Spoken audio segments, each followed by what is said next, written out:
ਸਾਹਾਂ ਦਸਾਹੋ ਜਿਸ ਪਾਸ ਬੈਠਿਆ ਸੋਹੀਐ ਸਭਨਾ ਦਾ ਵਿਸਾਹੋ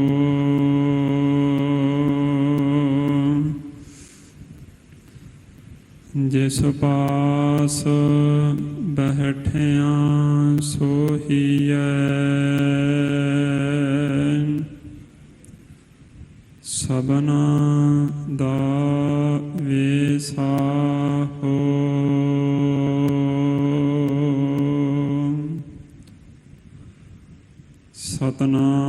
ਸਤਨਾਮ ਸ੍ਰੀ ਵਾਹਿਗੁਰੂ ਸਾਹਿਬ ਜੀ।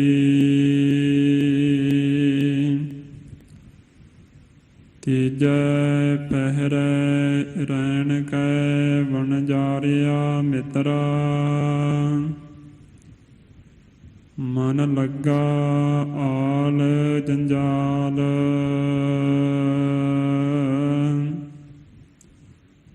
ਧਨ ਚਿਤਵੈ ਧਨ ਸੰਚਵੈ ਵਣਜਾਰਿਆ ਮਿੱਤਰਾ ਹਰ ਨਾਮ ਹਰ ਨਾ ਸੰਭਾਲ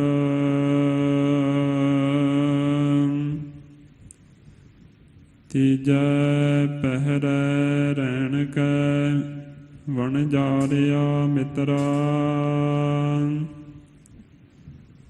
ਮਨ ਲੱਗਾ ਆਲ ਜੰਜਾਲ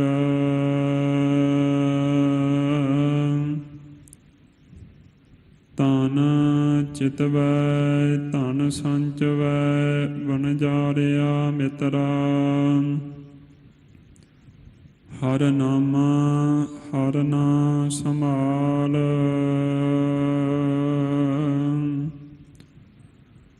ਹਰ ਨਾਮ ਹਰ ਹਰ ਕਦੇ ਨਾ ਸੰਭਾਲੈ ਜੇ ਹੋਵੈ ਅੰਤ ਸਖਾਈ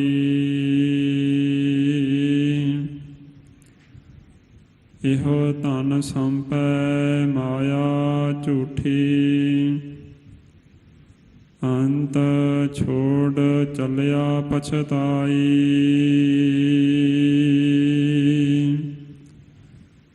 ਜਿਸਨੋ ਕਿਰਪਾ ਕਰੇ ਗੁਰ ਮੇਲੇ ਸੋ ਹਰ ਹਰ ਨਾਮ ਸੰਭਾਲ ਕਹੋ ਨਾਨਕ ਤੀਜੈ ਪਹਿਰੈ ਪ੍ਰਾਣੀ ਸੇ ਜਾਏ ਮਿਲੇ ਹਰ ਨਾਲ ਜਿਸਨੋ ਕਿਰਪਾ ਕਰੇ ਗੁਰ ਮੇਲੇ ਸੋ ਹਰ ਹਰ ਨਾਮ ਸੰਭਾਲ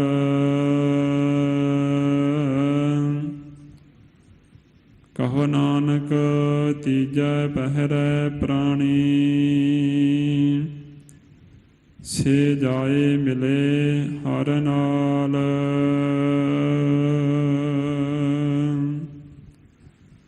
ਵਾਹਿਗੁਰੂ ਜੀ ਕਾ ਖਾਲਸਾ ਵਾਹਿਗੁਰੂ ਜੀ ਕੀ ਫਤਿਹ।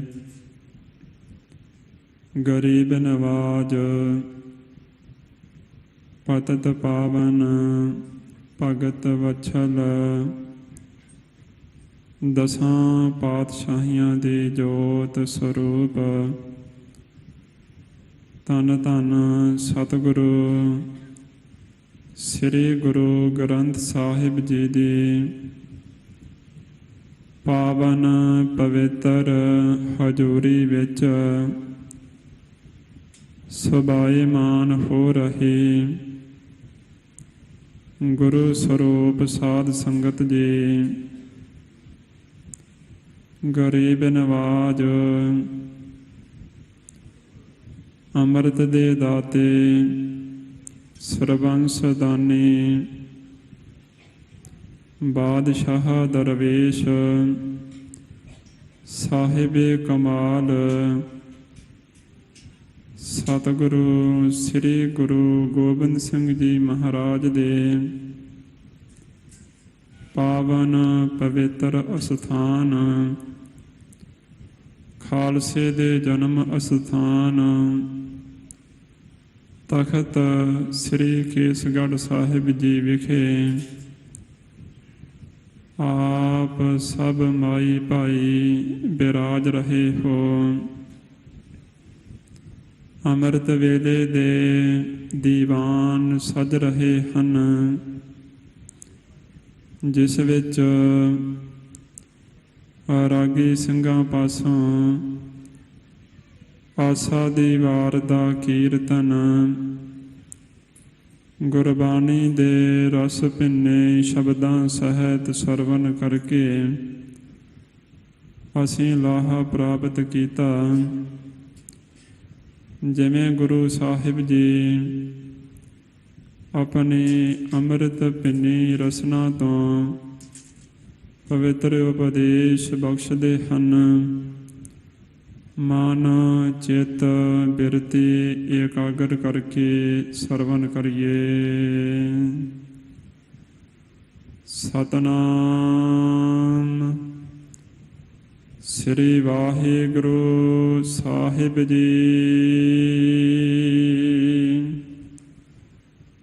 ਤੀਜੈ ਪਹਿਰੈ ਰੈਣ ਕੈ ਵਣਜਾਰਿਆ ਮਿੱਤਰਾ,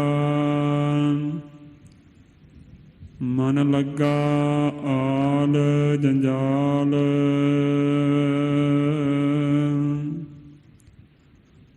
ਗਰੀਬ ਨਵਾਜ ਧੰਨ ਧੰਨ ਸਤਿਗੁਰੂ ਰਾਮਦਾਸ ਸਾਹਿਬ ਜੀ। ਰਾਗ ਸ੍ਰੀ ਰਾਗ ਵਿੱਚ 76 ਅੰਗ ਤੇ ਇਹ ਪਵਿੱਤਰ ਸ਼ਬਦ ਉਚਾਰਨ ਕਰਦੇ ਹਨ। ਨਾਮ ਧਨ ਦਾ ਵਣਜ ਕਰਨ ਆਏ, ਪਿਆਰੇ ਜੀਵ ਮਿੱਤਰ।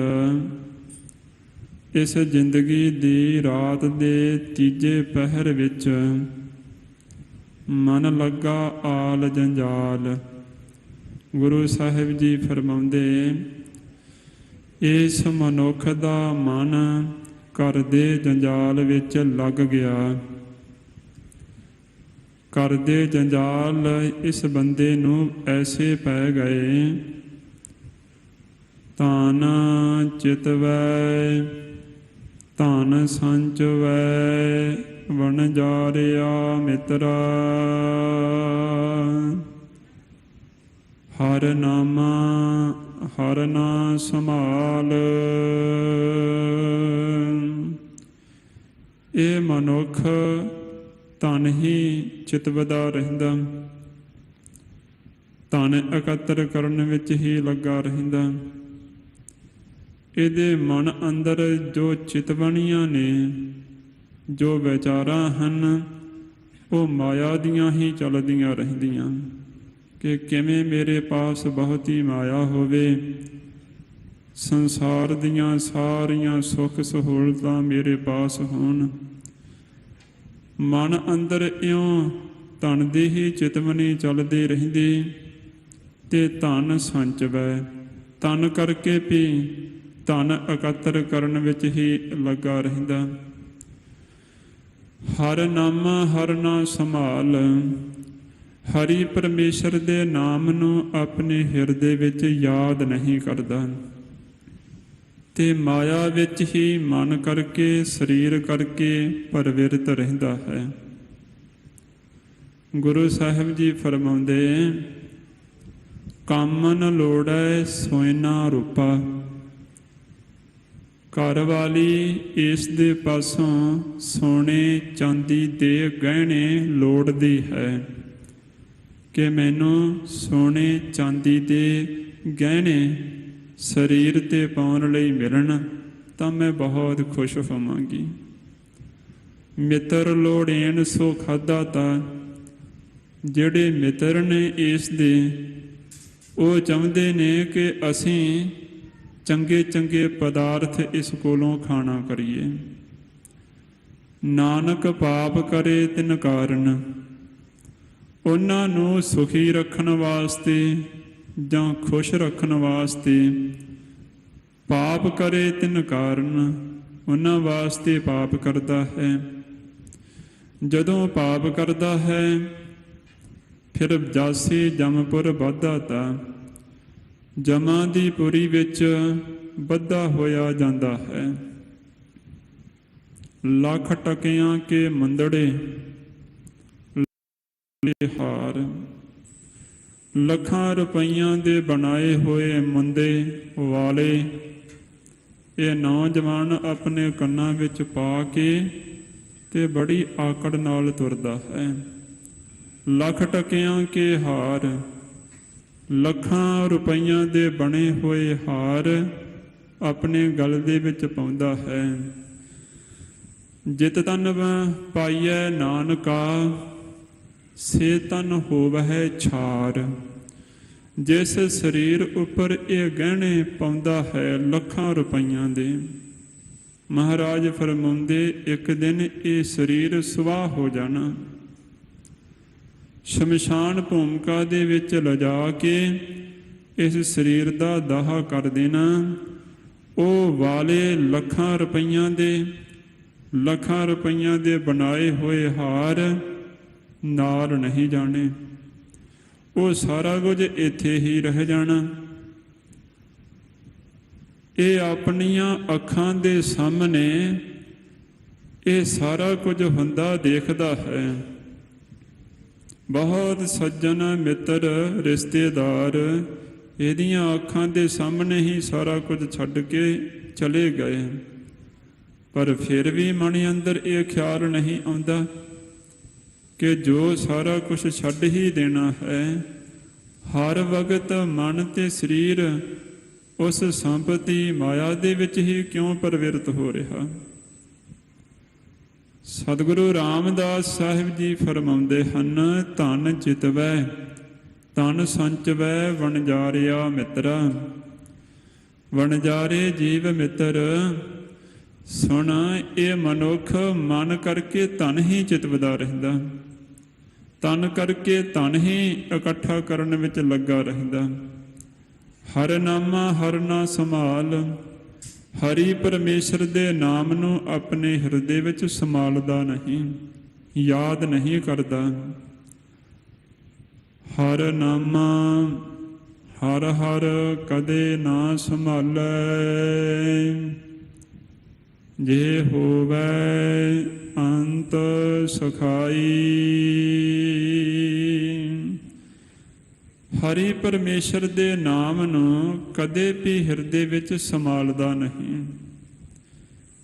ਜਿਵੇਂ ਬੰਦਾ ਸੋਨੇ ਦੇ ਗਹਿਣੇ ਸੰਭਾਲ ਕੇ ਰੱਖਦਾ ਹੈ, ਪੈਸਿਆਂ ਨੂੰ ਸੰਭਾਲ ਕੇ ਰੱਖਦਾ ਹੈ, ਫਿਕਰ ਕਰਦਾ ਹੈ ਸੋਨੇ ਦੇ ਗਹਿਣਿਆਂ ਦੀ, ਪੈਸਿਆਂ ਦੀ, ਇਸ ਤਰ੍ਹਾਂ ਰੱਬ ਦੇ ਨਾਮ ਦੀ ਕਦੇ ਫਿਕਰ ਨਹੀਂ ਕੀਤੀ, ਪਰਮੇਸ਼ਰ ਦੇ ਨਾਮ ਨੂੰ ਕਦੇ ਨਹੀਂ ਸੰਭਾਲਿਆ। ਜੇ ਇਸ ਨੂੰ ਮਹੀਨੇ ਇੱਕ ਦਿਨ ਦੀ 500 ਰੁਪਈਆ 1000 ਰੁਪਈਆ ਆਮਦਨ ਹੁੰਦੀ ਹੈ ਤੇ ਕਿਸੇ ਦਿਨ ਇਸ ਆਮਦਨ ਦੇ ਵਿੱਚ ਘਾਟਾ ਪੈ ਜਾਵੇ ਤੇ ਬਹੁਤ ਫਿਕਰ ਲੱਗ ਜਾਂਦੀ ਕਿ ਅੱਜ ਪੈਸੇ ਥੋੜੇ ਬਣੇ ਹਨ। ਇਹੋ ਜਿਹੀ ਫਿਕਰ ਕਦੇ ਰੱਬ ਦੇ ਨਾਮ ਵਿੱਚ ਨਹੀਂ ਉਪਜੀ ਕਿ ਅੱਜ ਮੈਂ ਨਿਤਨੇਮ ਨਹੀਂ ਕੀਤਾ, ਅੱਜ ਮੈਂ ਗੁਰੂ ਘਰ ਜਾ ਕੇ ਸਤਿਗੁਰਾਂ ਨੂੰ ਨਮਸਕਾਰ ਨਹੀਂ ਕਰ ਸਕਿਆ, ਅੱਜ ਦਾ ਦਿਨ ਮੇਰੇ ਲਈ ਖਰਾਬ ਹੈ, ਸਤਿਗੁਰਾਂ ਦੇ ਦਰਸ਼ਨ ਨਹੀਂ ਕੀਤੇ, ਸੰਗਤ ਨਹੀਂ ਕੀਤੀ, ਬੈਠ ਕੇ ਅੱਧਾ ਘੰਟਾ 1 ਘੰਟਾ ਸਿਮਰਨ ਨਹੀਂ ਕੀਤਾ। ਇਹ ਫਿਕਰ ਕਦੇ ਮਨ ਅੰਦਰ ਨਹੀਂ ਉਪਜੀ। ਜਿਵੇਂ ਸੰਸਾਰ ਦੀਆਂ ਵਸਤਾਂ ਨੂੰ ਸੰਭਾਲ ਕੇ ਰੱਖਦਾ, ਮਹਾਰਾਜ ਫਰਮਾਉਂਦੇ ਹਰ ਨਾਮਾ ਹਰ ਕਦੇ ਨਾ ਸੰਭਾਲੈ। ਹਰੀ ਪਰਮੇਸ਼ਰ ਦੇ ਨਾਮ ਨੂੰ ਕਦੇ ਵੀ ਆਪਣੇ ਹਿਰਦੇ ਵਿੱਚ ਇਸ ਤਰ੍ਹਾਂ ਸੰਭਾਲਦਾ ਨਹੀਂ। ਜੇ ਹੋਵੇ ਅੰਤ ਸਖਾਈ, ਜਿਹੜਾ ਅੰਤਲੇ ਸਮੇਂ ਨੂੰ ਇਹਦਾ ਸਖਾ ਹੋਵੇਗਾ, ਮਿੱਤਰ ਹੋਵੇਗਾ। ਇਹੋ ਧਨ ਸੰਪੈ ਮਾਇਆ ਝੂਠੀ, ਅੰਤ ਛੋੜ ਚੱਲਿਆ ਪਛਤਾਈ। ਇਹ ਧਨ ਸੰਪਤੀ ਮਾਇਆ ਸਭ ਝੂਠੀ ਹੈ, ਅੰਤ ਛੋੜ ਚੱਲਿਆ ਪਛਤਾਈ। ਅੰਤਲੇ ਸਮੇਂ ਨੂੰ ਛੱਡ ਕੇ ਤੁਰ ਜਾਂਦਾ ਤੇ ਬਹੁਤ ਪਛਤਾਤਾਪ ਇਸ ਨੂੰ ਲੱਗਦਾ। ਕੱਪੜ ਰੂਪ ਸੁਹਾਵਣਾ, ਦੇਹ ਦਾ ਜਿੰਦ ਦਾ ਕੱਪੜਾ ਦੇਹ ਹੈ। ਜਿੰਦ ਦਾ ਕੱਪੜਾ ਇਹ ਦੇਹ, ਜਾਂ ਬਾਹਰਲੇ ਕੱਪੜੇ ਜੋ ਇਸ ਸਰੀਰ ਉੱਪਰ ਪਹਿਨਦਾ ਹੈ। ਇਹਨਾਂ ਕੱਪੜਿਆਂ ਦਾ ਇਸ ਬੰਦੇ ਨੂੰ ਬਹੁਤ ਰਸ ਹੈ। ਮਾੜਾ ਕੱਪੜਾ ਪਹਿਨਣਾ ਪਸੰਦ ਨਹੀਂ ਕਰਦਾ। ਜਦ ਕਿ ਗੁਰੂ ਮਹਾਰਾਜ ਜੀ ਵੀ ਇਹ ਬਚਨ ਕਹਿੰਦੇ ਨੇ, ਰੱਖ ਗਰੀਬੀ ਵੇਸ। ਗਰੀਬੀ ਵੇਸ ਸਾਦਾ ਲਿਬਾਸ। ਐਸਾ ਨਹੀਂ ਕਿ ਵਸਤਰ ਫਟੇ ਹੋਣੇ ਚਾਹੀਦੇ ਜਾਂ ਮੈਲੇ ਕੁਚੈਲੇ ਹੋਣੇ ਚਾਹੀਦੇ, ਇਹਦੇ ਕੋਲੋਂ ਬਦਬੂ ਆਉਣਾ ਕਰੇ, ਬਿਲਕੁਲ ਨਹੀਂ। ਲਿਬਾਸ ਸਾਦਾ ਹੋਵੇ, ਸਾਫ ਸੁਥਰਾ ਹੋਵੇ। ਐਸਾ ਲਿਬਾਸ ਜਿਸ ਨੂੰ ਪਹਿਨ ਕੇ ਇਹਦਾ ਮਨ ਵੀ ਨੀਵਾਂ ਰਹੇ ਤੇ ਦੇਖਣ ਵਾਲਿਆਂ ਦੇ ਮਨ ਅੰਦਰ ਵੀ ਵਿਕਾਰ ਨਾ ਪੈਦਾ ਹੋਣ। ਪਰ ਹੁਣ ਤਾਂ ਬਹੁਤ ਹੀ ਜ਼ਿਆਦਾ ਕਲਯੁਗ ਦਾ ਸਮਾਂ ਆ ਗਿਆ। ਸੋ ਐਸੇ ਵਸਤਰ ਪਹਿਨਣੇ, ਜਿਨ੍ਹਾਂ ਵਸਤਰਾਂ ਨੂੰ ਪਹਿਨਣ ਦੇ ਨਾਲ ਆਪਣਾ ਮਨ ਵੀ ਵਿਕਾਰੀ ਹੋਵੇ, ਦੂਸਰਿਆਂ ਦੇ ਮਨ ਵਿੱਚ ਵੀ ਵਿਕਾਰ ਪੈਦਾ ਹੋਣ। ਉਹ ਵਸਤਰ ਫਿਰ ਆਪਣੇ ਘਰ ਤੱਕ ਜਾਂ ਸੰਸਾਰ ਬਾਜ਼ਾਰ ਤੱਕ ਹੀ ਇਸ ਨੇ ਸੀਮਿਤ ਨਹੀਂ ਰੱਖੇ, ਧਰਮ ਅਸਥਾਨ ਤੇ ਵੀ ਉਹ ਵਸਤਰ ਪਹਿਨ ਕੇ ਆਉਣਾ ਕਰਦਾ ਹੈ। ਸਤਿਗੁਰੂ ਮਹਾਰਾਜ ਜੀ ਇਸ ਨੂੰ ਅਕਲ ਦਾ ਦਾਨ ਬਖਸ਼ਣਾ ਕਰਨ। ਮਹਾਰਾਜ ਫਰਮਾਉਂਦੇ, ਕੱਪੜ ਰੂਪ ਸੁਹਾਵਣਾ। ਜੋ ਜਿੰਦ ਦਾ ਕੱਪੜਾ ਇਹ ਦੇਹ ਹੈ, ਜਾਂ ਸਰੀਰ ਉੱਪਰ ਜੋ ਇਹ ਬੜੇ ਰਸ ਨਾਲ ਕੱਪੜੇ ਪਹਿਨਣਾ ਕਰਦਾ ਹੈ, ਕੱਪੜਿਆਂ ਦੇ ਵਿੱਚੋਂ ਵੀ ਰਸ ਕੱਢਦਾ ਹੈ। ਇਹ ਕੱਪੜੇ, ਇਹ ਸੋਹਣਾ ਰੂਪ ਜੋ ਦਿਸ ਰਿਹਾ ਹੈ, ਛੱਡ ਦੁਨੀਆ ਅੰਦਰ ਜਾਵਣਾ। ਇੱਥੇ ਦੁਨੀਆ ਅੰਦਰ ਹੀ ਛੱਡ ਕੇ ਚਲੇ ਜਾਣਾ। ਮੰਦਾ ਚੰਗਾ ਆਪਣਾ, ਆਪੋ ਆਪਣੇ ਮੰਦੇ ਚੰਗੇ ਜੋ ਕਰਮ ਕੀਤੇ ਹਨ, ਉਹਨਾਂ ਅਨੁਸਾਰ ਆਪੇ ਹੀ ਕੀਤਾ ਪਾਵਨਾ। ਆਪਣੇ ਕੀਤੇ ਨੂੰ ਫਿਰ ਅੱਗੇ ਆਪ ਭੁਗਤਣਾ ਕਰਦਾ ਹੈ। ਹੁਕਮ ਕੀਏ ਮਨ ਭਾਵਦੇ, ਮਨ ਭਾਉਂਦੇ ਇਸ ਸੰਸਾਰ ਵਿੱਚ ਹੁਕਮ ਚਲਾਉਣਾ ਕੀਤੇ, ਮਨ ਮਰਜ਼ੀਆਂ ਕੀਤੀਆਂ। ਜੇ ਕਿਸੇ ਭਲੇ ਪੁਰਸ਼ ਨੇ ਇਹਦੇ ਭਲੇ ਲਈ ਕੋਈ ਗੱਲ ਕਹੀ ਤੇ ਉਹ ਚੰਗੀ ਨਹੀਂ ਸੀ ਲੱਗਦੀ, ਉਹ ਮਾੜੀ ਲੱਗਦੀ ਸੀ ਤੇ ਮਨ ਮਰਜ਼ੀਆਂ ਕਰਦਾ ਸੀ। ਹੁਕਮ ਕੀਏ ਮਨ ਭਾਵਦੇ, ਜੋ ਮਨ ਭਾਉਂਦੇ ਹੁਕਮ ਕਰਦੇ ਸਨ, ਮਨ ਮਰਜ਼ੀਆਂ ਕਰਦੇ ਸੀ। ਰਾਹੇ ਭੀੜੈ ਅੱਗੇ ਜਾਵਣਾ, ਫਿਰ ਅੱਗੇ ਬਹੁਤ ਭੀੜੇ ਤੰਗ ਰਸਤੇ ਉਹ ਜਾਂਦੇ ਹਨ। ਇਹ ਹਕੀਕਤ ਹੈ। ਇਹ ਐਸਾ ਨਹੀਂ ਕਿ ਆ ਜੱਗ ਮਿੱਠਾ ਅਗਲਾ ਕਿਨ ਡਿੱਠਾ, ਕਿ ਆ ਸੰਸਾਰ ਮਿੱਠਾ ਹੈ, ਅੱਗੇ ਪਰਲੋਕ ਕਿਹੜਾ ਕਿਸੇ ਨੇ ਦੇਖਿਆ। ਮਹਾਰਾਜ ਪਰਲੋਕ ਦਾ ਵੀ ਹਾਲ ਗੁਰਬਾਣੀ ਵਿੱਚ ਦੱਸਦੇ ਹਨ। ਖੰਡੇ ਧਾਰ ਗਲੀ ਅਤ ਭੀੜੀ, ਲੇਖਾ ਲੀਜੈ ਤਿਲ ਜਿਉ ਪੀੜੀ। ਖੰਡੇ ਦੀ ਧਾਰ ਨਾਲੋਂ ਵੀ ਬਹੁਤ ਤੰਗ ਗਲੀ ਹੁੰਦੀ, ਉਹਦੇ ਵਿੱਚ ਦੀ ਧੂ ਖਿੱਚ ਕੇ ਇਸ ਨੂੰ ਲਿਜਾਂਦੇ ਤੇ ਲੇਖਾ ਲੀਜੈ ਤਿਲ ਜਿਉ ਪੀੜੀ। ਜਿਵੇਂ ਤੇਲੀ ਤਿਲ ਕੋਲੂ ਵਿੱਚ ਪਾ ਕੇ ਪੀੜਦਾ ਹੈ, ਇਉਂ ਇਸ ਨੂੰ ਪੀੜ ਪੀੜ ਕੇ ਇਹਦੇ ਕੋਲੋਂ ਸਾਰਾ ਹਿਸਾਬ ਕਿਤਾਬ ਲਿਆ ਜਾਂਦਾ। ਇਹ ਹਕੀਕਤ ਹੈ। ਮਹਾਰਾਜ ਫਰਮਾਉਂਦੇ, ਨੰਗਾ ਦੋਜਕ ਚਾਲਿਆ, ਇੱਥੇ ਤਾਂ ਬੰਦੇ ਨੂੰ ਮਾੜਾ ਕੱਪੜਾ ਮਿਲ ਜਾਵੇ ਤੇ ਹੱਥਾਂ ਨਾਲ ਫੜ ਕੇ ਪਾਸੇ ਕਰ ਦਿੰਦਾ, ਕਹਿੰਦਾ ਮੇਰੇ ਪਾਉਣ ਦੇ ਲਾਇਕ ਨਹੀਂ, ਮੈਂ ਇਹ ਕੱਪੜਾ ਨਹੀਂ ਪਾਉਣਾ, ਲੋਕ ਕੀ ਆਖਣਗੇ। ਇੱਥੇ ਤਾਂ ਬਹੁਤ ਮਹਿੰਗੇ ਮੁੱਲ ਵਾਲੇ ਕੱਪੜੇ ਪਾਉਂਦਾ ਹੈ, ਪਰ ਪ੍ਰੇਮੀਆਂ ਅੱਗੇ ਬਾਰੇ ਸੋਚਿਆ ਹੈ ਕਿ ਉੱਥੇ ਕੀ ਹੋਣਾ। ਮਹਾਰਾਜ ਫਰਮਾਉਂਦੇ ਉੱਥੇ ਨੰਗਾ ਦੋਜਕ ਚਾਲਿਆ, ਨੰਗਾ ਦੋਜਕਾਂ ਨੂੰ ਜਮਦੂਤਾਂ ਨੇ ਤੋੜ ਲਿਆ, ਦਿਸੈ ਖਰਾ ਡਰਾਵਨਾ। ਇਤਨੀ ਕੁੱਟਮਾਰ ਹੁੰਦੀ ਹੈ ਤੇ ਭਿਆਨਕ ਰੂਪ ਇਸ ਦਾ ਬਣ ਜਾਂਦਾ, ਇਹ ਜਿੱਥੇ ਵੀ ਖੜਦਾ ਹੈ ਬਹੁਤ ਡਰਾਉਣਾ ਦਿਸਦਾ, ਬਹੁਤ ਭੈ ਭੀਤ ਡਰ ਨਾਲ ਭਰਿਆ ਹੋਇਆ ਨਜ਼ਰ ਆਉਂਦਾ। ਕਰ ਔਗਣ ਪਛੋਤਾਵਣਾ, ਔਗਣ ਕਰਕੇ ਫਿਰ ਪਛਤਾਉਂਦਾ ਹੈ ਕਿ ਮਨੁੱਖ ਦੇਹ ਮਿਲੀ ਸੀ ਪਰਮੇਸ਼ਰ ਦੇ ਨਾਮ ਨੂੰ ਅਰਾਧਨ ਵਾਸਤੇ, ਭਾਈ ਪ੍ਰਾਪਤ ਮਾਨੁਖ ਦੇਹੁਰੀਆ, ਗੋਬਿੰਦ ਮਿਲਣ ਕੀ ਇਹ ਤੇਰੀ ਬਰੀਆ। ਸ੍ਰੀ ਰਹਿਰਾਜ ਸਾਹਿਬ ਜੀ ਦੀ ਬਾਣੀ ਵਿੱਚ ਅਸੀਂ ਨਿਤ ਹੀ ਪੜ੍ਹਦੇ ਸੁਣਦੇ ਹਾਂ। ਮਹਾਰਾਜ ਨੇ ਕਿਤੇ ਨਹੀਂ ਇਹ ਲਿਖਿਆ ਕਿ ਇਹ ਦੇਹ ਤੈਨੂੰ ਮਾਇਆ ਇਕੱਠੀ ਕਰਨ ਵਾਸਤੇ ਮਿਲੀ ਹੈ, ਪੈਸੇ ਇਕੱਠੇ ਕਰਨ ਵਾਸਤੇ ਤੈਨੂੰ ਇਹ ਦੇਹ ਮਿਲੀ ਹੈ, ਇਹ ਕਿਤੇ ਨਹੀਂ ਲਿਖਿਆ ਹੋਇਆ। ਜਦ ਕਿ ਪੈਸੇ ਗੁਜਰਾਨ ਨੇ, ਇਹ ਵੀ ਹੋਣੇ ਜ਼ਰੂਰੀ ਹਨ, ਪਰ ਇਹ ਆਪਣੀ ਜ਼ਿੰਦਗੀ ਦਾ ਮਕਸਦ ਹੀ ਇਹ ਸਮਝ ਲੈਣਾ ਕਿ ਮਾਇਆ ਹੀ ਮੇਰਾ ਨਿਸ਼ਾਨਾ ਹੈ, ਪੈਸਾ ਹੀ ਮੇਰਾ ਨਿਸ਼ਾਨਾ ਹੈ, ਉਹ ਗਲਤ ਹੈ। ਸੋ ਮਹਾਰਾਜ ਫਰਮਾਉਂਦੇ ਹਨ ਕਿ ਕਰ ਔਗਣ ਪਛੋਤਾਵਣਾ, ਮਾਇਆ ਦੀ ਖਾਤਰ, ਪੈਸਿਆਂ ਦੀ ਖਾਤਰ ਜਿਹੜੇ ਔਗਣ ਕੀਤੇ, ਪਾਪ ਕੀਤੇ, ਉਹਨਾਂ ਕਰਕੇ ਫਿਰ ਪਛਤਾਉਂਦਾ ਹੈ, ਬਹੁਤ ਪਛਤਾਵਾ ਲੱਗਦਾ। ਹਰ ਇੱਕ ਬੰਦੇ ਦੀ ਜਾਗ ਖੁੱਲ੍ਹਦੀ ਹੈ। ਇਸ ਸੰਸਾਰ ਨੂੰ ਮਹਾਰਾਜ ਨੇ ਸੁਪਨਾ ਕਿਹਾ, ਜਗ ਜੀਵਨ ਐਸਾ ਸੁਪਨੇ ਜੈਸਾ। ਜਗਤ ਵਿੱਚ ਜੀਵਨ ਇਹੋ ਜਿਹਾ ਹੈ ਜਿਵੇਂ ਸੁਪਨਾ ਹੋਵੇ, ਜੀਵਨ ਸੁਪਨ ਸਮਾਨੰ।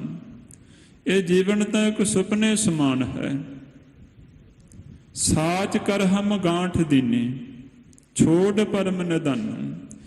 ਇਸ ਸੰਸਾਰ ਨੂੰ ਸੱਚਾ ਸਮਝ ਕੇ ਇਹਦੇ ਨਾਲ ਅਸੀਂ ਬਹੁਤ ਪੱਕੀ ਗੰਢ ਬੰਨ੍ਹ ਰੱਖੀ ਤੇ ਜੋ ਪਰਮ ਖਜ਼ਾਨਾ ਸੀ, ਸੁੱਖਾਂ ਦਾ ਖਜ਼ਾਨਾ ਪਰਮੇਸ਼ਰ ਸੀ, ਉਸ ਨੂੰ ਛੱਡ ਦਿੱਤਾ। ਇਹ ਸੰਸਾਰ ਸੁਪਨਾ ਹੈ ਤੇ ਸੁਪਨੇ ਦਾ ਕੀ ਵਾਸਤਵ ਹੁੰਦਾ? ਸੁਪਨੇ ਵਿੱਚ ਤਾਂ ਸਾਰਾ ਕੁਝ ਸੱਚਾ ਹੀ ਨਜ਼ਰ ਆਉਂਦਾ। ਪਤਾ ਉਦੋਂ ਲੱਗਦਾ ਜਦੋਂ ਸੁਪਨਾ ਟੁੱਟਦਾ ਹੈ, ਤੇ ਇਹ ਸੰਸਾਰ ਦਾ ਵੀ ਸੁਪਨਾ ਟੁੱਟਦਾ। ਕਹੋ ਕਬੀਰ ਤਬਹਿ ਨਰ ਜਾਗੈ, ਜਮਕਾ ਡੰਡ ਮੂੰਡ ਮਹਿ ਲਾਗੈ। ਭਗਤ ਕਬੀਰ ਜੀ ਫਰਮਾਉਂਦੇ ਉਦੋਂ ਆਦਮੀ ਦੀ ਜਾਗ ਖੁੱਲ੍ਹਦੀ, ਇਸ ਨੂੰ ਸੰਸਾਰ ਦਾ ਵਾਸਤਵ ਦਿਸਦਾ ਜਦੋਂ ਜਮਾਂ ਦਾ ਡੰਡਾ ਸਿਰ ਤੇ ਆ ਕੇ ਲੱਗਦਾ ਹੈ। ਉਦੋਂ ਫਿਰ ਉਹ ਇੱਕ ਪਲ ਦੇਖਦਾ ਹੈ ਕਿ ਜਿਸ ਘਰ ਨੂੰ ਮੈਂ ਆਪਣਾ ਘਰ ਸਮਝਦਾ ਸੀ, ਇਹ ਮੇਰਾ ਨਹੀਂ। ਜਿਸ ਪਰਿਵਾਰ ਨੂੰ ਮੈਂ ਆਪਣਾ ਪਰਿਵਾਰ ਸਮਝ ਰਿਹਾ ਸੀ, ਇਹ ਪਰਿਵਾਰ ਮੇਰਾ ਨਹੀਂ। ਬਾਕੀ ਤਾਂ ਗੱਲਾਂ ਛੱਡ ਦਈਏ, ਇਸ ਸਰੀਰ ਨੂੰ ਮੈਂ ਆਪਣਾ ਸਰੂਪ ਸਮਝੀ ਬੈਠਾ ਸੀ ਕਿ ਇਹ ਮੇਰਾ ਸਰੂਪ ਹੈ, ਪਰ ਹੁਣ ਤਾਂ ਇਹ ਸਰੀਰ ਵੀ ਮੇਰਾ ਨਹੀਂ। ਸੋ ਉਸ ਵਕਤ ਇਹਦੀ ਜਾਗ ਖੁੱਲ੍ਹਦੀ। ਮਹਾਰਾਜ ਫਰਮਾਉਂਦੇ, ਇਹੋ ਤਨ ਸੰਪੈ ਮਾਇਆ ਝੂਠੀ। ਇਹ ਧਨ ਸੰਪਤੀ ਮਾਇਆ ਝੂਠੀ ਹੈ, ਅੰਤ ਛੋੜ ਚੱਲਿਆ ਪਛਤਾਈ। ਅੰਤਲੇ ਸਮੇਂ ਨੂੰ ਛੱਡ ਕੇ ਤੁਰ ਜਾਂਦਾ ਤੇ ਬਹੁਤ ਪਛਤਾਤਾਪ ਕਰਦਾ, ਬਹੁਤ ਇਸ ਨੂੰ ਪਛਤਾਵਾ ਲੱਗਦਾ ਕਿ ਮੇਰੇ ਨਾਲ ਤਾਂ ਇਹ ਬਹੁਤ ਵੱਡਾ ਛਲ ਹੋ ਗਿਆ, ਧੋਖਾ ਹੋ ਗਿਆ। ਸੋ ਇਸ ਪ੍ਰਕਾਰ ਆਪਣੇ ਮਨ ਅੰਦਰ ਇਹ ਵਿਚਾਰਾਂ ਆਉਂਦੀਆਂ ਹਨ, ਪਛਤਾਵਾ ਆਉਂਦਾ ਹੈ। ਪਰ ਉਸ ਵਕਤ ਤਾਂ ਕੁਛ ਵੀ ਇਹ ਖੱਟ ਕਮਾ ਨਹੀਂ ਸਕਦਾ। ਮਹਾਰਾਜ ਫਰਮਾਉਂਦੇ ਉਸ ਵਕਤ ਤਾਂ ਪਛਤਾਵਾ ਹੀ ਕੇਵਲ ਪੱਲੇ ਰਹਿੰਦਾ ਹੈ। ਜਿਸਨੂੰ ਕਿਰਪਾ ਕਰੇ ਗੁਰ ਮੇਲੇ, ਸੋ ਹਰ ਹਰ ਨਾਮ ਸੰਭਾਲ। ਜਿਸ ਉੱਪਰ ਗੁਰੂ ਸਾਹਿਬ ਜੀ ਕਿਰਪਾ ਕਰਦੇ, ਉਸ ਨੂੰ ਆਪਣੇ ਨਾਲ ਮੇਲ ਲੈਂਦੇ ਹਨ। ਉਹ ਵਾਹਿਗੁਰੂ ਪਰਮੇਸ਼ਰ ਦੇ ਨਾਮ ਨੂੰ ਆਪਣੇ ਹਿਰਦੇ ਵਿੱਚ ਸੰਭਾਲਦਾ ਹੈ, ਯਾਦ ਕਰਦਾ ਹੈ। ਜਦੋਂ ਸਤਿਗੁਰੂ ਮਹਾਰਾਜ ਮਿਹਰ ਕਰਦੇ ਹਨ, ਉਸ ਵਕਤ ਸਾਰੇ ਹੀ ਦੁੱਖ ਪਾਪ ਇਸ ਦੇ ਨਿਵਰਤ ਹੋ ਜਾਂਦੇ। ਤੇ ਅਸੀਂ ਵੀ ਗੁਰੂ ਮਹਾਰਾਜ ਜੀ ਕੋਲੋਂ ਮਿਹਰ ਮੰਗੀਏ, ਮਹਾਰਾਜ ਜੀਓ ਸਾਡੇ ਉੱਪਰ ਕਿਰਪਾ ਕਰੋ, ਸਾਡੇ ਉੱਪਰ ਰਹਿਮਤ ਕਰੋ, ਸਾਨੂੰ ਵੀ ਆਪਣੀ ਕਿਰਪਾ ਦ੍ਰਿਸ਼ਟੀ ਬਖਸ਼ੋ। ਤੁਹਾਡੀ ਮਿਹਰ ਵਿੱਚ ਹੀ ਸਾਰਾ ਕੁਝ ਵਸ ਰਿਹਾ ਹੈ। ਸਤਿਗੁਰੂ ਸ੍ਰੀ ਗੁਰੂ ਨਾਨਕ ਦੇਵ ਸਾਹਿਬ ਜੀ ਮਹਾਰਾਜ ਭਾਈ ਬਾਲਾ ਭਾਈ ਮਰਦਾਨਾ ਜੀ ਸਮੇਤ ਜ਼ਿਲ੍ਹਾ ਮਿੰਟੰਗ ਮੋਰੀ ਦੇ ਪਿੰਡ ਦੀਪਾਲਪੁਰ ਵਿੱਚ, ਜੋ ਅੱਜ ਕੱਲ੍ਹ ਪਾਕਿਸਤਾਨ ਵਿੱਚ ਰਹਿ ਗਿਆ, ਉਸ ਨਗਰ ਵਿੱਚ ਪਹੁੰਚੇ। ਸੰਧਿਆ ਨਜ਼ਦੀਕ ਹੈ।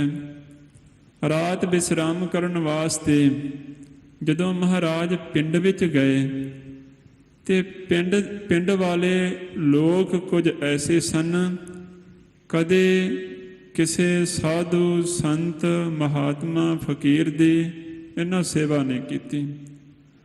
ਆਪਣੇ ਹੀ ਰਸ ਰੰਗਾਂ ਦੇ ਵਿੱਚ ਪਰਵਿਰਤ ਰਹਿੰਦੇ ਸਨ। ਗੁਰੂ ਮਹਾਰਾਜ ਜੀ ਨੂੰ ਬੈਠਣ ਵਾਸਤੇ ਕਿਤੇ ਵੀ ਇਹਨਾਂ ਨੇ ਜਗ੍ਹਾ ਨਾ ਦਿੱਤੀ। ਜਿਸ ਥਾਂ ਤੇ ਵੀ ਮਹਾਰਾਜ ਬੈਠਣਾ ਕਰਨ, ਉਥੋਂ ਹੀ ਉਠਾ ਦੇਣ।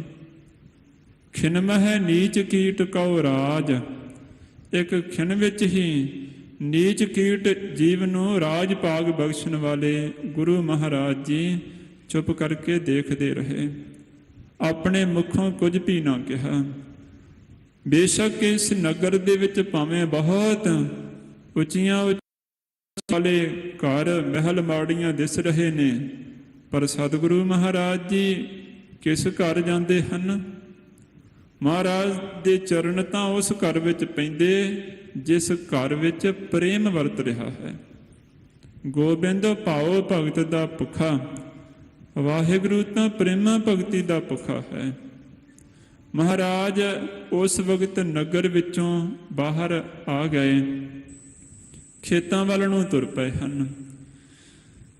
ਇੱਕ ਖੇਤ ਵਿੱਚ ਪਹੁੰਚੇ, ਅੱਗੇ ਕੀ ਦੇਖਿਆ ਕਿ ਇੱਕ ਫਕੀਰ ਦੀ ਚੌਂਪੜੀ ਹੈ, ਛਪਰੀ ਹੈ, ਉਸ ਵਿੱਚ ਉਹ ਫਕੀਰ ਬੈਠਾ ਹੋਇਆ।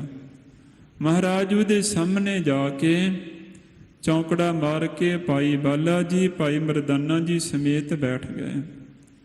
ਜਦ ਉਸ ਫਕੀਰ ਦੀਆਂ ਨਜ਼ਰਾਂ ਗੁਰੂ ਮਹਾਰਾਜ ਜੀ ਦੇ ਸਰੂਪ ਉੱਪਰ ਪਈਆਂ, ਉਸ ਫਕੀਰ ਨੂੰ ਕੋੜ ਦਾ ਰੋਗ ਸੀ ਤੇ ਕੋੜ ਦੇ ਰੋਗ ਕਰਕੇ ਹਾਏ ਹਾਏ ਬਹੁਤ ਵਿਰਲਾਪ ਕਰ ਰਿਹਾ ਸੀ।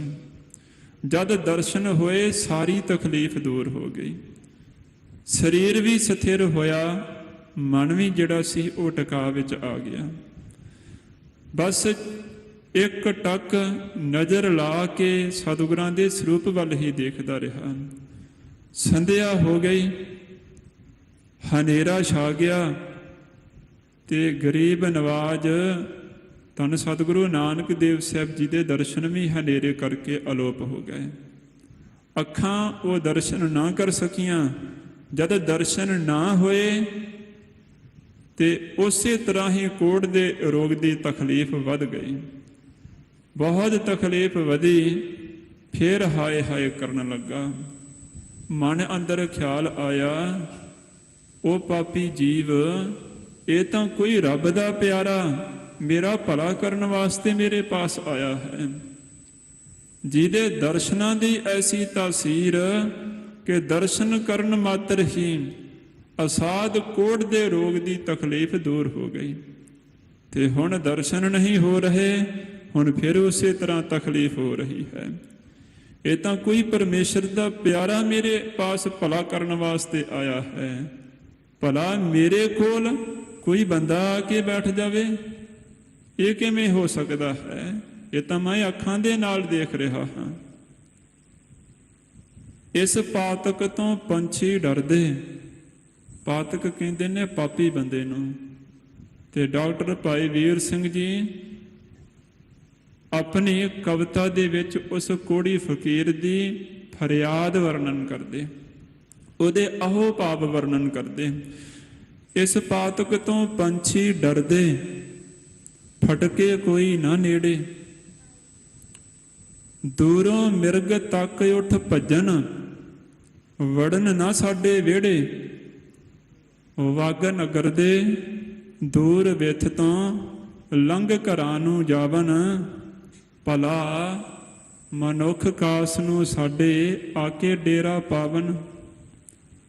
ਅੱਜ ਕੋਈ ਇਹ ਕਹਿੰਦਾ ਸੁਣਿਆ, ਚਿੜੀਆਂ ਰਹਿਣ ਬਸੇਰਾ। ਮੈਂ ਕੋੜੀ ਦੀ ਝੁੱਗੀ ਅੰਦਰ, ਕਰਨਾ ਚਾਹੇ ਬਸੇਰਾ। ਜਾਂ ਮੈਂ ਸੁੱਤਾ ਸੁਪਨੇ ਵੇਖਾਂ, ਜਾਂ ਪੁੰਨ ਮੇਰੇ ਬੋਲਣ। ਜਾਂ ਕੋਈ ਸਰਕਾਰੋਂ ਆਇਆ, ਝੁੱਗਾ ਮੇਰਾ ਫੁੱਲਣ। ਪਰ ਹੈ ਸੱਦ ਕਟਕਦੀ ਪਿਆਰੀ, ਮਿੱਠੀ ਅਤਿ ਰਸੀਲੀ। ਦਿਸੇ ਮੂਰਤ ਪਿਆਰ ਭਰੀ ਹੈ, ਸੋਹਣੀ ਸ਼ੈਲ ਛਬੀਲੀ। ਤੁਠਾ ਅੱਜ ਖੁਦਾ ਹੈ ਮੈਂ ਪਰ, ਸੂਰਤ ਆਦਮ ਡਿੱਠੀ। ਮੂਰਤ ਦੇਵ ਫਰਿਸ਼ਤਿਓਂ ਸੋਹਣੀ, ਪਿਆਰੀ ਤੇ ਅਤ ਮਿੱਠੀ। ਜੀ ਆਇਆਂ ਨੂੰ ਸਦਕੇ ਆਇਆ, ਜਿੰਦ ਨਮਾਣੀ ਕੋਲੀ। ਸਖਣੀ ਜਿੰਦ ਵਾਰ ਨੇ ਕੀਤੀ। ਉਹ ਕੋੜੀ ਫਕੀਰ ਅਰਦਾਸ ਕਰਦਾ, ਸਖਣੀ ਜਿੰਦ ਵਾਰ ਨੇ ਕੀਤੀ। ਇਸ ਸਖਣੀ ਜਿੰਦ ਵਿੱਚ ਕੋਈ ਗੁਣ ਨਹੀਂ ਰਿਹਾ। ਔਗਣਾਂ ਦੇ ਨਾਲ ਹੀ ਮੈਂ ਭਰਿਆ ਪਿਆ ਹਾਂ। ਸੁਭਗੁਣਾਂ ਤੋਂ ਇਹ ਜਿੰਦ ਖਾਲੀ ਹੋ ਚੁੱਕੀ। ਮਹਾਰਾਜ ਇਹ ਜਿਹੋ ਜਿਹੀ ਜਿੰਦੜੀ ਹੈ ਮੇਰੇ ਪਾਸ, ਇਹ ਤੇਰੇ ਚਰਨਾਂ ਤੋਂ ਕੁਰਬਾਨ ਕੀਤੀ। ਰੁੱਲ ਚੁੱਕੀ ਲੈ ਰੋਲੀ, ਰੁੱਲ ਚੁੱਕੀ ਇਸ ਜਿੰਦ ਨੂੰ। ਸਤਿਗੁਰੂ ਨਾਨਕ ਦੇਵ ਸਾਹਿਬ ਜੀ ਮਹਾਰਾਜ ਆਪਣੇ ਚਰਨਾਂ ਵਿੱਚ ਕਬੂਲ ਕਰ ਲਵੋ।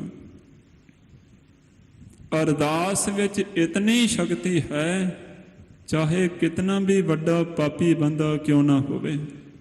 ਉਹ ਦੋਨੇ ਹੱਥ ਜੋੜ ਕੇ ਜਦ ਸਤਿਗੁਰਾਂ ਦੇ ਅੱਗੇ ਅਰਦਾਸ ਕਰਦਾ, ਮਹਾਰਾਜ ਮੈਨੂੰ ਬਖਸ਼ ਲਵੋ, ਤੇ ਉਸ ਵਕਤ ਪਿਛਲੇ ਔਗਣ ਬਖਸ਼ ਲਾਏ ਪ੍ਰਭ ਆਗੇ ਮਾਰਗ ਪਾਵੇ।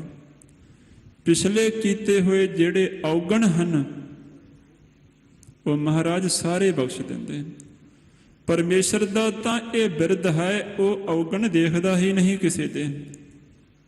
ਬਸ ਇਸ ਨੂੰ ਅਰਦਾਸ ਕਰਨੀ ਆ ਜਾਵੇ, ਇਹਦੇ ਮਨ ਅੰਦਰ ਸਤਿਗੁਰਾਂ ਦੀ ਪਰਮੇਸ਼ਰ ਦੀ ਖਿੱਚ ਪੈਦਾ ਹੋ ਜਾਵੇ। ਉਹ ਪ੍ਰੀਤ ਹੀ ਹਿਰਦੇ ਵਿੱਚ ਨਹੀਂ ਬਣਦੀ ਪਈ, ਕੇਵਲ ਜ਼ਬਾਨ ਦੇ ਅਲਫਾਜ਼ ਹੀ ਮੂੰਹਾਂ ਵਿੱਚ ਨਿਕਲਦੇ ਨੇ। ਉਹ ਜ਼ਬਾਨ ਦੇ ਅਲਫਾਜ਼ ਭਾਵੇਂ ਕਿਤਨੇ ਹੀ ਘੜੇ ਹੋਏ ਤੇ ਲੋਕਾਂ ਦੇ ਕੰਨਾਂ ਨੂੰ ਬਹੁਤ ਪਿਆਰੇ ਲੱਗਣ ਵਾਲੇ ਹੋਣ, ਲੇਕਿਨ ਉਹਨਾਂ ਦੇ ਵਿੱਚ ਜੇਕਰ ਪ੍ਰੀਤ ਨਹੀਂ ਤੇ ਉਹ ਅਰਦਾਸ ਵੀ ਸਤਿਗੁਰਾਂ ਨੂੰ ਕਬੂਲ ਨਹੀਂ ਹੁੰਦੀ। ਅਰਦਾਸ ਉਹ ਮਹਾਰਾਜ ਕਬੂਲ ਕਰਦੇ ਜਿਸ ਅਰਦਾਸ ਦੇ ਵਿੱਚ ਪ੍ਰੇਮ ਹੈ, ਪ੍ਰੀਤ ਹੈ। ਜਿਸ ਅਰਦਾਸ ਦੇ ਵਿੱਚ ਇਹਦਾ ਨਿਸ਼ਚਾ ਹੈ ਕਿ ਮੇਰੇ ਗੁਰੂ ਨੇ ਤੇ ਮੇਰੀ ਬੇਨਤੀ ਸੁਣਨਗੇ। ਜਦ ਉਸ ਫਕੀਰ ਨੇ ਅਰਦਾਸ ਕੀਤੀ ਤੇ ਸਤਿਗੁਰੂ ਨਾਨਕ ਦੇਵ ਸਾਹਿਬ ਜੀ ਮਹਾਰਾਜ ਬਹੁਤ ਪ੍ਰੇਮ ਵਿੱਚ ਆਏ। ਆਪ ਤਾਂ ਹਨ ਹੀ ਪ੍ਰੇਮ ਦੀ ਮੂਰਤ। ਉਸ ਵਕਤ ਭਾਈ ਬਾਲਾ ਜੀ ਨੂੰ, ਭਾਈ ਮਰਦਾਨਾ ਜੀ ਨੂੰ ਇਸ਼ਾਰਾ ਕੀਤਾ, ਹੁਣ ਰਬਾਬ ਵਜਾਓ। ਰਬਾਬ ਵਜਾਈ ਤੇ ਮਹਾਰਾਜ ਜੀ ਨੇ ਉੱਥੇ ਇੱਕ ਸ਼ਬਦ ਉਚਾਰਨ ਕੀਤਾ, ਤਨਾਸਰੀ ਮਹੱਲਾ ਪਹਿਲਾ। ਜਿਉ ਤਪਤ ਹੈ ਬਾਰੋ ਬਾਰ, ਤਪ ਤਪ ਖਪੈ ਬਹੁਤ ਬੇਕਾਰ। ਜੈ ਤਨ ਬਾਣੀ ਵਿਸਰ ਜਾਏ, ਜਿਉ ਪੱਕਾ ਰੋਗੀ ਵਿਲੜਾਏ। ਮਹਾਰਾਜ ਫਰਮਾਉਂਦੇ, ਜਿਸ ਸਰੀਰ ਨੂੰ ਗੁਰੂ ਕੀ ਬਾਣੀ ਵਿਸਰ ਜਾਵੇ, ਉਹ ਸਰੀਰ ਤਾਂ ਫਿਰ ਇਸ ਤਰ੍ਹਾਂ ਵਿਰਲਾਪ ਕਰਦਾ ਹੈ ਜਿਵੇਂ ਪੱਕਾ ਰੋਗੀ, ਕੋੜ੍ਹ ਦਾ ਰੋਗੀ ਵਿਰਲਾਪ ਕਰਦਾ ਹੈ। ਉਹਦੀ ਜ਼ਿੰਦਗੀ ਵਿੱਚ ਇਸ ਤਰ੍ਹਾਂ ਵਿਰਲਾਪ ਪੈ ਜਾਂਦੇ ਜਿਵੇਂ ਪੱਕੇ ਰੋਗੀ ਵਿਰਲਾਪ ਕਰਦੇ ਹਨ। ਇਸ ਲਈ ਇਹ ਨਾਮ ਬਾਣੀ ਨਾ ਵਿਸਰੇ। ਇਹ ਸਾਰਾ ਸ਼ਬਦ ਗੁਰੂ ਮਹਾਰਾਜ ਜੀ ਨੇ ਜਦੋਂ ਉਚਾਰਨ ਕੀਤਾ, ਸ਼ਬਦ ਦੀ ਸਮਾਪਤੀ ਹੋਈ ਕਿ ਉਧਰ ਕੋੜੀ ਫਕੀਰ ਦਾ ਸਾਰਾ ਹੀ ਕੋੜ ਨਿਵਰਤ ਹੋ ਗਿਆ। ਉੱਠ ਕੇ ਸਤਿਗੁਰੂ ਮਹਾਰਾਜ ਜੀ ਦੇ ਚਰਨ ਪਕੜ ਲਏ ਔਰ ਨੇਤਰਾਂ ਦੇ ਹੰਝੂ ਵਹਾ ਕੇ ਚਰਨ ਧੋ ਦਿੱਤੇ ਅਤੇ ਕਿਹਾ, ਧੰਨ ਧੰਨ ਹੋ ਤੁਸੀਂ। ਚਰਨ ਪਾਹਰ ਲੈ ਕੇ ਉਹ ਫਕੀਰ ਸਿੱਖ ਸਜ ਗਿਆ। ਜਿਸਨੂੰ ਕਿਰਪਾ ਕਰੇ ਗੁਰ ਮੇਲੇ। ਸਤਿਗੁਰੂ ਰਾਮਦਾਸ ਸਾਹਿਬ ਜੀ ਫਰਮਾਉਂਦੇ ਹਨ, ਜਿਨ੍ਹਾਂ ਉੱਪਰ ਗੁਰੂ ਆਪਣੀ ਕਿਰਪਾ ਕਰਦੇ ਉਹਨਾਂ ਨੂੰ ਆਪਣੇ ਨਾਲ ਮੇਲ ਲੈਂਦੇ। ਸੋ ਹਰ ਹਰ ਨਾਮ ਸੰਭਾਲ। ਉਹ ਫਿਰ ਹਰ ਹਰ ਪਰਮੇਸ਼ਰ ਦੇ ਨਾਮ ਨੂੰ ਆਪਣੇ ਹਿਰਦੇ ਵਿੱਚ ਸੰਭਾਲਦੇ ਹਨ। ਕਹੋ ਨਾਨਕ ਤੀਜੈ ਪਹਿਰੈ ਪ੍ਰਾਣੀ, ਸੇ ਜਾਏ ਮਿਲੇ ਹਰ ਨਾਲ। ਸਤਿਗੁਰੂ ਰਾਮਦਾਸ ਸਾਹਿਬ ਜੀ ਫਰਮਾਉਂਦੇ ਹਨ, ਹੇ ਪ੍ਰਾਣਾ ਧਾਰੀ ਜੀਵ, ਜ਼ਿੰਦਗੀ ਦੀ ਰਾਤ ਦੇ ਤੀਜੇ ਪਹਿਰ ਵਿੱਚ ਉਹ ਭਲੇ ਪੁਰਖ ਸੇ ਜਾਏ ਮਿਲੇ ਹਰ ਨਾਲ, ਹਰੀ ਪਰਮੇਸ਼ਰ ਨੂੰ ਜਾ ਕੇ ਮਿਲ ਪੈਂਦੇ ਹਨ। ਵਾਹਿਗੁਰੂ ਪਰਮੇਸ਼ਰ ਦੀ ਉਹਨਾਂ ਨੂੰ ਪ੍ਰਾਪਤੀ ਹੋ ਜਾਂਦੀ ਜਿਨ੍ਹਾਂ ਨੇ ਸਤਿਗੁਰੂ ਮਹਾਰਾਜ ਜੀ ਦੀ ਕਿਰਪਾ ਭਰੀ ਦ੍ਰਿਸ਼ਟੀ ਪਾ ਲਈ। ਇਹ ਕਿਰਪਾ ਮਿਲਦੀ ਕਿਵੇਂ ਹੈ? ਇਹ ਕਿਰਪਾ ਮਿਲਦੀ ਹੈ ਸੇਵਾ ਦੇ ਨਾਲ, ਸਿਮਰਨ ਦੇ ਨਾਲ, ਸੰਗਤ ਦੇ ਵਿੱਚ ਬੈਠ ਕੇ ਆਪਣੇ ਸਤਿਗੁਰਾਂ ਦੀ ਯਾਦ ਵਿੱਚ ਜੁੜ ਮਿਲ ਬੈਠਣ ਦੇ ਨਾਲ ਇਹ ਮਿਹਰ ਪ੍ਰਾਪਤ ਹੁੰਦੀ। ਨਾਮ ਅਮੋਲਕ ਰਤਨ ਹੈ ਪੂਰੇ ਸਤਿਗੁਰ ਪਾਸ। ਮਹਾਰਾਜ ਫਰਮਾਉਂਦੇ, ਰਤਨ ਮਿਲਦਾ ਕਿਵੇਂ ਹੈ? ਸਤਿਗੁਰ ਸੇਵੈ ਲੱਗਿਆ ਕੜ ਰਤਨ ਦੀਵੈ ਪ੍ਰਗਾਸ। ਜਦੋਂ ਇਹ ਸਤਿਗੁਰਾਂ ਦੀ ਸੇਵਾ ਵਿੱਚ ਲੱਗ ਜਾਵੇ, ਨਿਸ਼ਕਾਮ ਸੇਵਾ ਕਰੇ, ਫਿਰ ਨਾਮ ਰਤਨ ਮਹਾਰਾਜ ਇਹਦੇ ਹਿਰਦੇ ਵਿੱਚੋਂ ਹੀ ਕੱਢ ਦਿੰਦੇ ਹਨ। ਹਿਰਦੇ ਵਿੱਚੋਂ ਹੀ ਇਸ ਨਾਮ ਰਤਨ ਦੀ ਪ੍ਰਾਪਤੀ ਹੋ ਜਾਂਦੀ।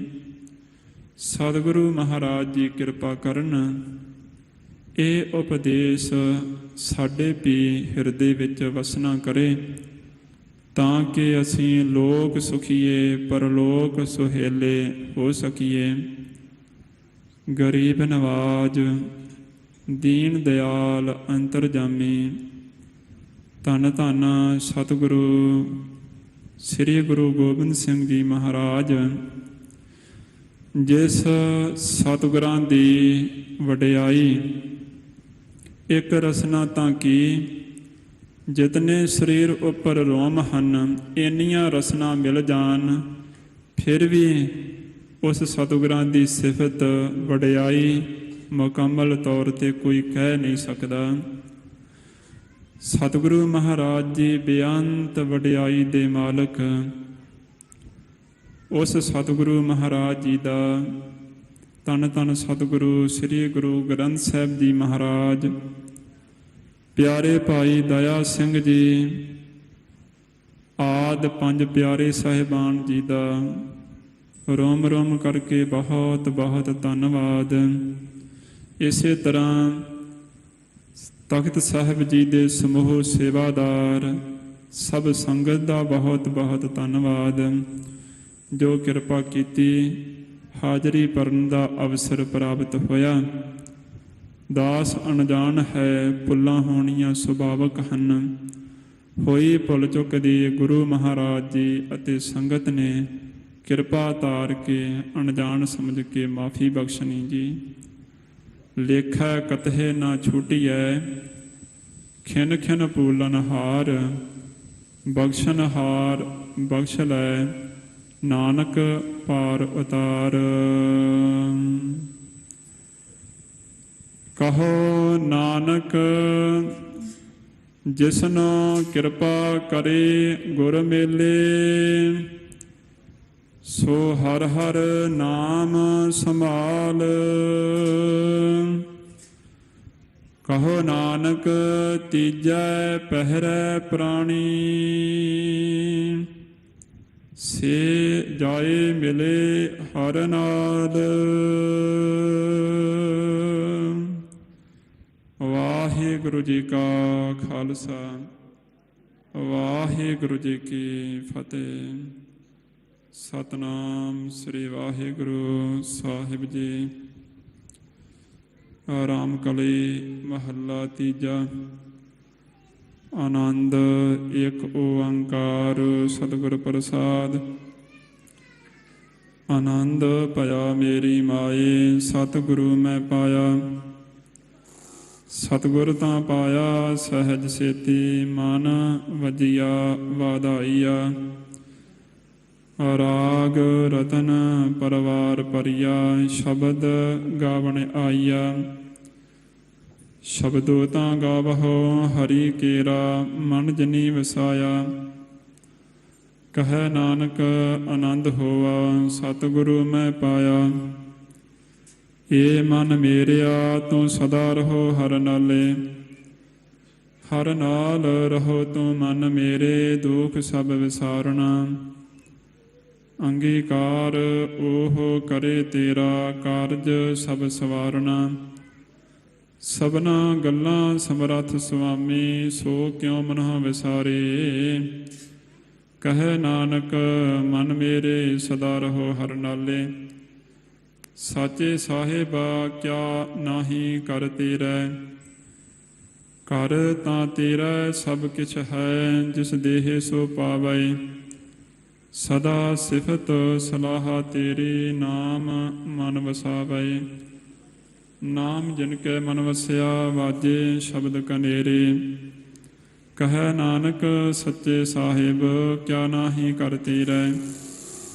ਸਾਚਾ ਨਾਮ ਮੇਰਾ ਆਧਾਰੋ, ਸਾਚ ਨਾਮ ਆਧਾਰ ਮੇਰਾ। ਜਿਨ ਭੁੱਖਾ ਸਭ ਗਵਾਈਆ, ਕਰ ਸਾਤ ਸੁਖ ਮਨ ਆਏ ਵਸਿਆ। ਜਿਨ ਇੱਛਾ ਸਭ ਪੁਜਾਈਆ, ਸਦਾ ਕੁਰਬਾਨ ਕੀਤਾ ਗੁਰੂ ਵਿਟਹੁ। ਜਿਸ ਦੀਆ ਇਹ ਵਡਿਆਈਆ, ਕਹੈ ਨਾਨਕ ਸੁਣਹੁ ਸੰਤਹੁ। ਸ਼ਬਦ ਤਰਹੁ ਪਿਆਰੋ, ਸਾਚਾ ਨਾਮ ਮੇਰਾ ਆਧਾਰੋ। ਵਾਜੇ ਪੰਚ ਸ਼ਬਦ ਤਿਤ ਘਰ ਸੁਭਾਗੈ, ਕਰ ਸੁਭਾਗਿਆ ਸ਼ਬਦ ਵਾਜੇ। ਕਲਾ ਜਿਤ ਕਰ ਧਾਰੀਆ, ਪੰਚ ਦੂਤ ਤਦ ਵਸ ਕੀਤੇ। ਕਾਲ ਕੰਟਕ ਮਾਰਿਆ, ਤੁਰ ਕਰਮ ਪਾਇਆ ਤੁਧ ਜਿਨ ਕਉ। ਸੇ ਨਾਮ ਹਰਿ ਕੈ ਲਾਗੇ, ਕਹੈ ਨਾਨਕ ਤਹ ਸੁਖ ਹੋਆ। ਤਿਤ ਕਰ ਅਨਹਦ ਵਾਜੇ, ਆਨੰਦ ਸੁਨਹੁ ਵਡ ਭਾਗੀ ਹੋ। ਸਗਲ ਮਨੋਰਥ ਪੂਰੇ, ਪਾਰ ਬ੍ਰਹਮ ਪ੍ਰਭ ਪਾਇਆ। ਉਤਰੇ ਸਗਲ ਵਿਸੂਰੇ, ਦੁਖ ਰੋਗ ਸੰਤਾਪ ਉਤਰੇ। ਸੁਣੀ ਸੱਚੀ ਬਾਣੀ, ਸੰਤ ਸਾਜਨ ਭਏ ਸਰਸੇ। ਪੂਰੇ ਗੁਰ ਤੇ ਜਾਣੀ, ਸੁਣਤੇ ਪਨੀਤ ਕਹਤੇ ਪਵਿੱਤ। ਸਤਿਗੁਰ ਰਹਿਆ ਭਰਪੂਰੇ, ਬਿਨਵੰਤ ਨਾਨਕ ਗੁਰ ਚਰਨ ਲਾਗੇ। ਆਵਾਜੇ ਅਨਹਦ ਤੂਰੇ, ਸੁਣਤ ਕਹਤੇ ਪਵਿੱਤ। ਸਤਿਗੁਰ ਰਹਿਆ ਭਰਪੂਰੇ, ਬਿਨਵੰਤ ਨਾਨਕ ਗੁਰ ਚਰਨ ਲਾਗੇ। ਆਵਾਜੇ ਅਨਹਦ ਤੂਰੇ। ਵਾਹਿਗੁਰੂ ਜੀ ਕਾ ਖਾਲਸਾ, ਵਾਹਿਗੁਰੂ ਜੀ ਕੀ ਫਤਿਹ।